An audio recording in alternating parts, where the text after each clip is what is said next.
waandishi wa habari hawagi wa nini? Because Eric, you're growing big and round face. Alikuwa na kauso karefu kidogo na dada yetu Irene Kiwia. Karibuni sana. Kwa hiyo sasa we start tutaanza kwa kusikiliza kidogo what you have, alafu we can discuss. Tuanze na Eric, umechaguliwa from this side. Nitaka nianze na ladies first. Kizungu. Ladies wanaheshimu Afrika kwamba wababa wanaanzaga. Let's start. Thank you, Pascal. Thank you very much for this opportunity. I'm going to be switching between English and Kiswahili. So to kick off my my discussion on this subject, I think we all understand that open internet is critical to freedom of expression and digital innovation. But I think for the context of Tanzania, the question that I've always been asking myself is how do we as a country maintain uncensored internet, and how do we justify that regulated internet, the impact that regulated internet could have on the development. So that has been a huge dilemma for me. And another question that I've been asking myself, especially under this administration, not under this administration to be fair, from the last administration, especially the last term of President Kikwete, when we saw several legislations being taken to Parliament, and its implication to freedom of expression, especially online.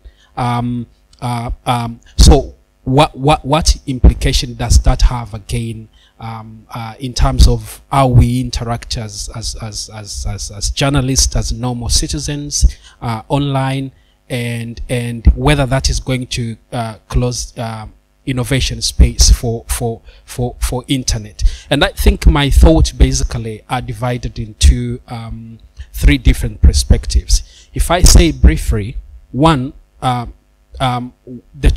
growing trend that we saw in the final 5 years of President Kikwete, and that has became very, very strong since the current president came onto power, is that you at a dilemma where people ask you if you don't feel threatened, if you're not scared to post that line on your Twitter handle, on your Facebook handle. And we've gotten to a situation where everybody basically feels that they are being listened to, that probably you followed everywhere. I've talked to people who basically don't hold any public office, somebody who probably is a pet trader but is scared to tell you something on the phone because they feel they are being listened to. So that, in my opinion, has taken the country back to the 70s and 80s, where you couldn't make a political statement publicly because everybody felt that, the administration of President Nyerere was listening to everybody. So that's one perspective. But another perspective is that we have seen the growth, tremendous growth in terms of people who are online, people who are using internet. But I think what we don't know is that whether the growth, the demand has prompted the increase in innovation, internet innovation. I think that is another issue that is still debatable, because my own assessment is that majority of the people who are using internet, they don't use internet for their career growth. They don't they don't use internet for something that is constructive, to advocate for a certain cause that is aimed at helping the public, the people, holding the government to account. The culture is growing, but if you comparatively, if you look at the number of people who are online, and the number of people who are trying to use the internet to do something that is tangible and significantly aimed at helping the country is quite low. So I think in terms of innovation, yes, growing, but the pace is still low, because if you don't have enough demand, if you don't have the market, if you don't have the need, you know, why would people be innovating? Who would you innovate for if people there is no self-awareness that we need the technology to be able to address our day-to-day problems in health, in education? So there are gaps there, and I think for us to be able to address these gaps, we need to put more emphasis on educating the public to understand that, well, internet is not there for people to abuse each other. It's not there for people just to post nudity. It's just there for people to, you know, be able to move to the next level. And on the other hand, we've seen government aggressively. The stories you hear on the government corridors, you know, sometimes are shocking, and I think the end users don't know exactly what the government is doing behind closed doors, to find out what people are talking about, to find out what people are doing, you know, what people are discussing online, and I think the case studies we have had in the last few months of people being arrested because they are posting comments in WhatsApp groups, people being arrested because they expressed their feelings towards a certain government policy online, is you know, holding people back from expressing themselves and say exactly what the government needs to do for them. And on the other hand, I feel probably the government, rather than threatening people that they're going to be arrested, it should be working with the private sector and the equivalent of Jamii forums to say, look, we need to use this as a platform to get information from the public, to get the public feedback, because it's different from the 70s where you had to walk from village to village to get to understand what people think about a certain program the government is rolling out. Technology is helping government be able to get prompt feedback, and I think they need to capitalize on that, rather than, you know, instituting laws, arresting people, and holding everybody back. And so the bottom line for me, my initial thoughts is that we are at a dilemma where exactly we don't know which route to take as a nation when it comes to, you know, freedom of expression, innovation, and the internet use. In one hand, you have majority of the people who don't know exactly what they should do with this technology, with the internet penetration. On the other hand, you have the government, you know, not basically teaming up with the private sector, with other people, try to see how they could use the internet to create, you know, a one-way traffic with the citizens. But on the other hand, you have the citizens worried that if I make that comment, if I ask a minister this question, will I be safe, or I might end up in prison tomorrow? Thank you very much. Asante sana. Give him a big hand. Asante sana, Eric. I'd like to ask you if you have any questions about these presentations. Please take a note so that when we are done with presentation and little discussion, Maria Sarungi will take over question and answers from the panelists and from members of the floor. We're going to hear the second from Karundosi. Karibu. Asante, shikamoo Kapasco. Sijambo. Ningependa na mimi kwanza nimwombe Maxence, na mimi kuna thread very personal kwa Jamii Forums. Kama inaweza kutolewa, nitashukuru sana.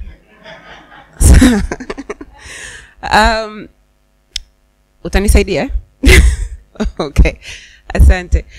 So recently, I've been managing a project that is known as DLab, is Tanzania Data Lab, and it's under DCLI, which is data collaboratives for local impact, funded by MCC and PEPFAR. Na katika mazungumzo mengi ambayo yanajitokeza wakati unaongea na wadau, unaongea na hata wafadhili, ni kwamba how can we really leverage the use of internet and get, or rather jump on the trend of the data revolution that is really taking the world by storm right now, and really make use of, or rather encourage data sharing, so we can have data for development and data for decision making.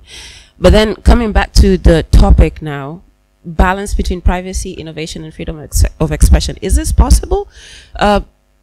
Considering the current landscape in Tanzania, I don't think so. And I think that is because of the beautiful laws that have been imposed upon us, but also human traits, as we have seen. And unfortunately, it's something that I always try to make myself free from embarrassment when I get online and see what kind of things that Tanzanians as a nation are interested in. When you get on social media and you see, you get on your news feed and you're like, okay, so we're all about this, and nobody is really interested in using the internet for, like you said, career development, or if it's for advocating for a cause, or rather the whole umbrella of development. And so I feel that, can the balance be there? No, but I feel that it can all be pivoted towards the nation's development, you know?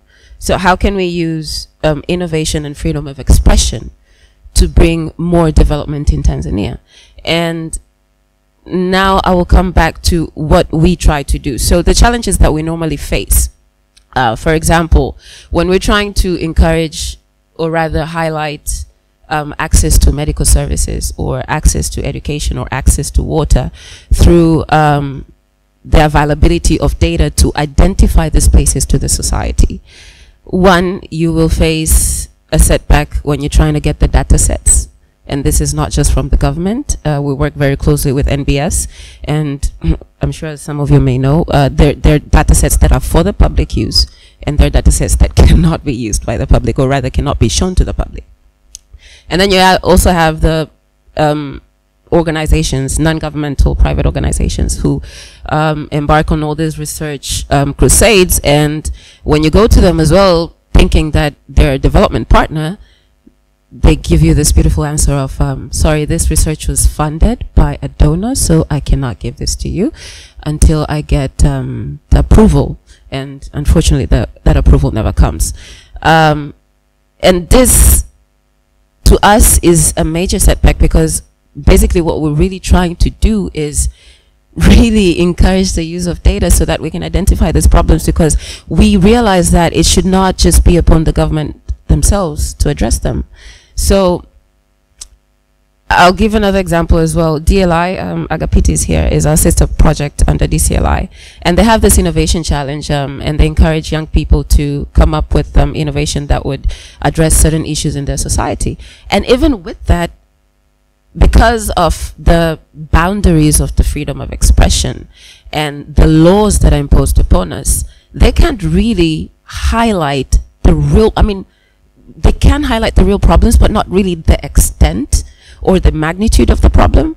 There was one who was trying to come up with an application that would, I think, highlight high school, was it high school or secondary dropouts, and school dropouts. And even with that, just going to the municipality and getting the data sets, and going to the local government association and getting the data sets, was really challenging. Now fast forwarding now this to the recent events with the ban of the girl child after getting pregnant, not being able to get back to the government school. You sit back as a development partner, or as a development enthusiast, you sit back and you're like, okay, so how then do we help this group? If we cannot even get the real data that highlights the real problem and gets the real number, or rather says they are dropping out because of this, how do we address the problem? So I feel that whatever balance that can be stricken between these three things should definitely be based upon what we are trying to achieve as a society, as a nation, the vision that we're trying to establish and the mission that we're trying to achieve. I will stop there, but I think I'm going to pick up on whatever else that you guys are going to say. But just from the data ecosystem, I can tell you that it's really a challenge. Give her a big hand. Mpigeni makofi, Carol. Getting data is a very big issue kweli in Tanzania to some extent. Tunakuja kwako Irene Kiwia, alafu tutamaliza na Jebra. Asante sana. Mimi sina ombi sahihi kwa kaka pale. Likitokea nafurahi kujua kwamba ninaweza kukufuata na kupata msaada. Carol and Eric spoke very well, and something that Eric said about, you know, how do people use the internet and to what benefit. That is what I will focus on. I mean, as businesswoman and youth and girls empowerment enthusiast, I think the challenge in achieving a balance between privacy, innovation, and freedom of expression, you know, it's a shared responsibility between, you know, the users, people, the government, and all involved stakeholders. And I will speak from an individual point of view. You know, so when you look at the trends in Tanzania of internet usage, you know, Carol said it really well. Like, you look at what people are interested in, and it's nothing that adds value to, you know, what they need to do. Utakuta vijana wako kwenye mitandao, wao wenyewe hawaheshimu privacy zao. So it starts from there. You know, how do we use this platform that is so powerful and that, you know, we can leverage to build our profiles, to connect in a way that will add value to whatever it is we're trying to do. And instead, tunaanika vitu ambavyo, you know, sio sahihi na vinatudhalilisha sisi wenyewe ambao yani wewe uliyekiweka kinakudhalilisha, and that is what people are interested in. So my outcry is really, you know, from that, like from an individual point of view, how do you use this platform ambayo kwa sasa hivi inamfanya kila mtu aweze kuongea na kutaarifu, kujiprofile, because, you know, social media platforms are very powerful branding tools, na kujiweka kwa mfumo ambao unaweza kumjenga. So we need to see more examples of that, and it should start from each individual. We need to look at how we protect ourselves first. Like I said, it's a shared responsibility. So what are we doing about this space?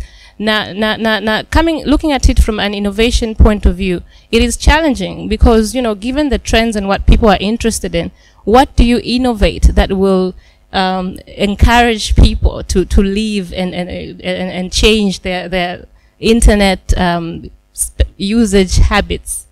For example, recently my organization launched a learning and mentorship platform called Twaa, to acquire, and it's meant to give girls a platform where they can divert attention from what they currently consume online to learn and connect with women everywhere for their own progress. We launched it last week, and you know, we are yet to see what happens, you know, what the trends will be. But the whole point is, kama individual kijana, nchi yetu Tanzania, you know, the average population is 17 years. We're a young country. Africa as a continent is one of the youngest. It has one of the youngest population, and is predicted by 2035, you know, Africa will account for more than half the population of the world, and more than half of this population will be under 25. You know, so that is we are a young continent, and we're getting younger and bigger. So if we do not change how we consume and use and leverage the internet, and how we innovate, you know, for the youth, we are going to have a huge crisis. Na ukiangalia dunia inakoenda sasa hivi, you know, innovation is not even the end game. It's the process, you know. So innovation is becoming more and more a puzzle, like a vehicle. It's not like we're going towards innovation. We need innovation to go towards wherever that we want to go. So now that brings questions, you know. So from an individual perspective, unatumiaje na kwenye kila nafasi ulionayo, I'm not just talking to the young people, I'm talking to all stakeholders. How are we going from this point forward? How are we going to advocate for positive usages of the internet? Ili tuanze kubadilisha, you know, we need to change that mindset and those trends. So and from that, how does the government and all, you know, other stakeholders join in this bandwagon, so we all head towards a productive generation? I mean, looking at the population trends, being a young continent, being a young country, what it means is, you know, people are our biggest asset as a nation and as a continent. So we need to move the debate towards showcasing, you know, what it means for a nation to leverage these platforms. What will it mean? What will the future look like? And what will the future look like if we do continue to act and be the way that we are? So yes, I will end it there and look forward to the questions. Thank you very much. Nimefurahi Kiwia. Give her a big hand. When alipokuwa nazungumzia kuhusu social media, the truth ni kwamba nowadays social media is a stronger media than the normal media. I remember siku moja jioni, this time around, zile for instance zile taarifa za Ikulu zamani zilikuwa zinatoka only during working hours. Sasa hivi I think kuna mtu nilimuuliza siku moja yule mwandishi wa rais, au unatembea na laptop mpaka Jumapili asubuhi watu wa kanisani, taarifa ya usiku, time za watu wameshalala, taarifa ya uteuzi inatoka. So there was a day mtu ameteuliwa usiku, yani mtu kwanza ametumbuliwa usiku, alafu imetoka tu report moja ya mtu ametumbuliwa, alafu mtu akateuliwa usiku huo, alafu yule aliyoteuliwa usiku huo akaambiwa kesho atakuja asubuhi kuapishwa pale Ikulu. Then nikaanza kujiuliza kwamba kulikuwa kuna gani, kwa mfano baada ya kumtumbua ukasubiri utamteua nani, and then ukawaleta wote wawili kwenye press statement moja. Kwa sababu kesho yake wakati baada ya kuteuliwa huyo aliyoteuliwa, kama saa 5 usiku ikapanda thread ya Forum kwamba huyu fulani amesusia uteuzi na kesho haji kwa saa 5 usiku. Kesho yake asubuhi wakati wa kuapisha nikamsikia mtu mmoja akisema mimi sina time na social media. I don't read social, I don't have that time. Lakini wakati anaapisha akacomment kitu ambacho kilipandishwa Jamii Forum saa 5 usiku kwamba kuna watu walisema haji kuapishwa, sasa huyo amekuja. Kwa hiyo nikaanza kujiuliza kwamba you don't have time for social media. You don't read. Uteuzi umefanywa usiku. Saa 5 usiku bandiko. Wewe huoni, huna time. Lakini leo kwenye statement yako umejibu. Kwa hiyo automatically nikajua kwamba kuna watu wengi wakubwa wanashinda Jamii Forum. Wanashinda kwenye social media, but they don't say. Wananyamaza tu. Kwa hiyo ina maana it's a really powerful media. Karibu sana Jebra. Asante sana. Labda mimi niongee katika on the aspect of legal perspective and human right perspective, the issue of striking a balance between the privacy, innovation and the freedom of expression. Actually,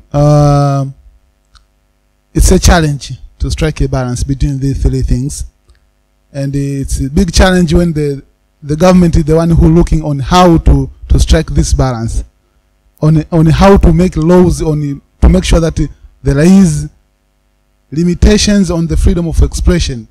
And we know that there is a big connection between innovation and the freedom of expression, where people can meet and discuss And nowadays, the right to privacy is no longer to individuals. It can even be to a group of people who design themselves that we as a group, we need some privacy between us to discuss some issues.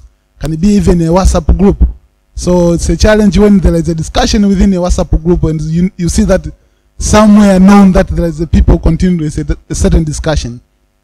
So it's actually it's a big challenge. And we believe that the most of the people who are using social media, and if there is such a freedom of expression which ought to be there, the innovations could always start there. People need to think, people need on how to express their ideas and their opinion, on how to innovate different things, even on social issues. So it's a big challenge to innovate or to discuss issues, having the kind of laws we have in Tanzania, having the Cybercrime Act, having the EPOC, Electronic and Postal Communication Act, having the newspapers, the Media Service Act of 2016. So it's a big challenge having those laws and still express your opinion. Even ourselves, we could think about ourselves on how we are posting things. You find that you edit, you want to post, you pause, you edit, you think, oh, how I'm going to post this. So it's so in your own yourself, you think that, no.